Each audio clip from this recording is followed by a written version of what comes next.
আসসালামু আলাইকুম এভরিওয়ান। আশা করি সবাই আল্লাহর রহমতে ভালো আছেন।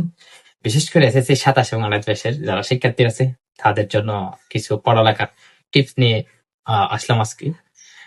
আজকে এমন কিছু টিপস বলবো যা আপনার পড়ালেখাকে অনেকটা এগিয়ে নিয়ে যাবে। আপনারা হয়তো ভাবতেছেন আমাদের পরীক্ষা হয়তো পিছিয়ে দিবে বা আমাদের পরীক্ষার টাইমে অনেক অনেক মাস আছে আরো, এরকম ভাবতেছেন।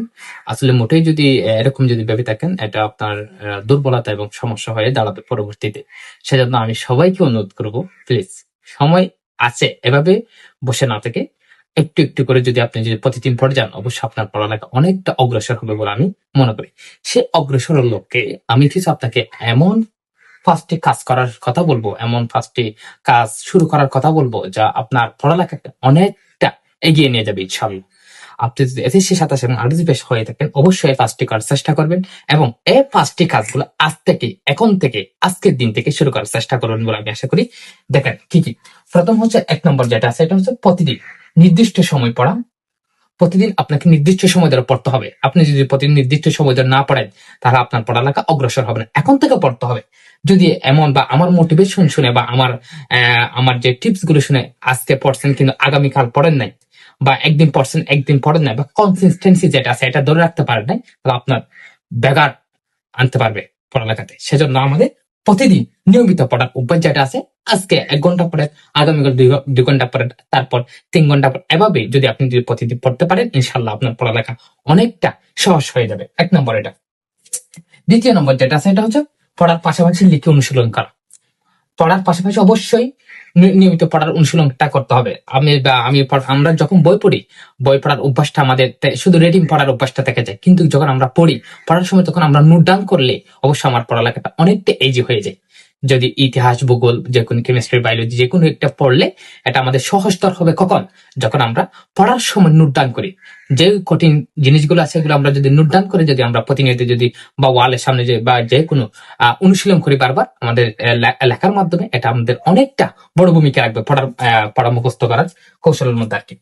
3 নম্বর যেটা আছে, এটা হচ্ছে দুর্বল বিষয়ে এড়িয়ে যেও না।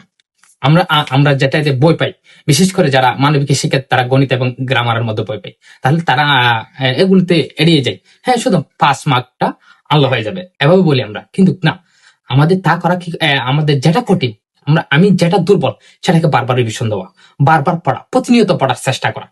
তাহলে যদি আপনি যদি যেটা দুর্বল এটাতে যদি প্রতিনিয়ত পড়ার চেষ্টা করেন, আপনার পড়ালেখা অনেকটা সহজ হয়ে যাবে। দিন শেষে দেখবেন আপনি যেটা আপনার দুর্বল পয়েন্ট আছে, সেই দুর্বল পয়েন্টে আপনি অনেকটা এগিয়ে গেছেন।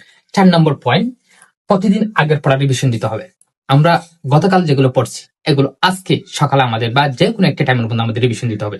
মূলত আমাদের আগের পড়া যেগুলো পড়ছি এগুলো অবশ্যই রিভিশন দেওয়ার চেষ্টা করতে হবে। যদি রিভিশন না দেন, শুধু পড়ে গেলে পড়ে পড়ে যাচ্ছি কিন্তু রিভিশন দিচ্ছি না, এটা হবে না। তাহলে আমাদের যদি পড়াটা মুখস্থ রাখতে হয়, পড়াটা যদি আমাদের নিয়ন্ত্রণ রাখতে হয়, অবশ্যই আপনাকে বারবার রিভিশন দিতে হবে। যে কোনো টপিক্স, যে কোনো গ্রামার, যে কোনো গণিত, যে কোনো সাবজেক্ট যদি আপনি পড়তে চান, পড়ে পড়ে গেলে হবে না। আমাদের পড়ার পরে অবশ্যই আমাদেরকে এটা কি দিতে হবে, প্রতিনিয়ত রিভিশন দেওয়ার চেষ্টা করতে হবে। আমাদের 5 নম্বর সর্বশেষ যেটা আছে, এটা হচ্ছে মোবাইল ব্যবহার নিয়ন্ত্রণ। সবচেয়ে আমাদের মধ্যে সবচেয়ে খারাপ এবং যেটা আমাদের লাইফটাকে একদম ডিস্ট্রয় করে দিচ্ছে, এটা হচ্ছে আমাদের মোবাইল। প্রতিনিয়ত আমাদের মোবাইল যে আমাদের ইফেক্ট ফেলতেছে, এটা আমাদের বড় একটা আমাদের ক্ষতি হয়ে যাচ্ছে প্রতিনিয়ত। তাহলে আমাদের মোবাইল ব্যবহার নিয়ন্ত্রণ করতে হবে। যদি আপনি মোবাইল নিয়ন্ত্রণ যদি রাখতে না পারেন, প্রতিনিয়ত যদি মোবাইল স্কিল, বিভিন্ন রিলস, বিভিন্ন শর্ট ভিডিও যদি স্ক্রল করে থাকেন, তা আপনার পড়ালেখাতে ডেভেলপ হবে না। সেজন্য আমি সবাইকে অনুরোধ করবো, এসএসসি বিশেষ করে আপনাদের এসএসসি 27 এবং 28 যারা আছেন, আপনাদের কয়েক মাস পর আপনাদের পরীক্ষা, কিন্তু মাস আছে বলে বসে থাকলে হবে না। আমাদের প্রতিনিয়ত যে আমি ফার্স্ট কাজ শুরু করার কথা বলছি, এগুলো যদি আপনি যদি এখন থেকে শুরু করতে পারেন, ইনশাল্লাহ আপনার পড়ালেখার যেটা সেট আপ আছে, পড়ালেখার যেটা প্ল্যান আছে, পড়ালেখার যেটা অভ্যাস আছে, এটা অনেকটা অগ্রসর হবে।